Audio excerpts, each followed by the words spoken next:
Hey everyone, sa episode nito ipapakita namin at ituturo namin kung paano tayo makakapag-print ng borderless sa Epson L3210. Sa mga hindi nakakalam kung ano po yung borderless printing, ito yung makakapag-print tayo doon sa ating paper ng full. Ibig sabihin, wala po yung kulay white doon sa gilid or edge ng ating paper. Tulad nung nakikita nyo ngayon. So itong nasa kabila, ito yung borderless. Kung mapapansin nyo, wala po yung color white or yung parang border doon sa gilid ng paper natin.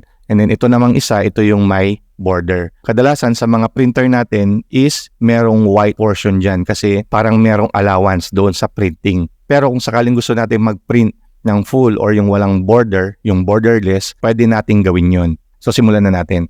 Ang una natin gagawin ay magda-download tayo ng ibang driver ng ating printer. So as default, yung driver po ng Epson L3210 ay wala pong option para makapag-borderless printing. Kaya magda-download tayo ng ibang driver para doon sa ating printer. So ang driver na i-download natin ay ang Epson L382 driver. So para i-download ang driver na yon, pumunta lang tayo sa internet at i-search lang natin ang Epson L382 driver.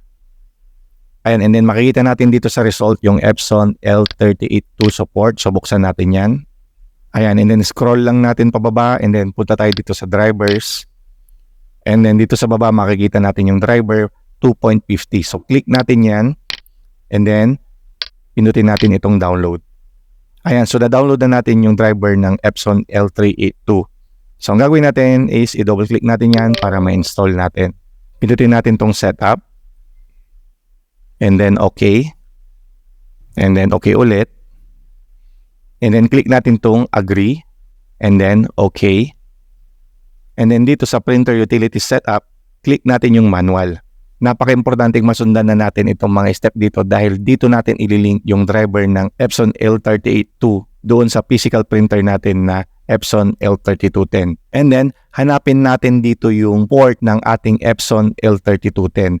Ngayon, kung hindi nyo makita yung port dito ng Epson L3210, make sure naka-turn on na yung printer at naka-connect na ito doon sa ating computer para lumabas dito yung port ng Epson L3210. So mapapansin natin nandito yung Epson L3210 series. So i-click natin yan and then pindutin natin yung OK.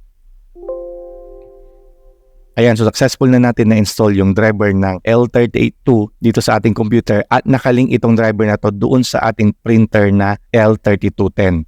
So pindutin natin yung OK.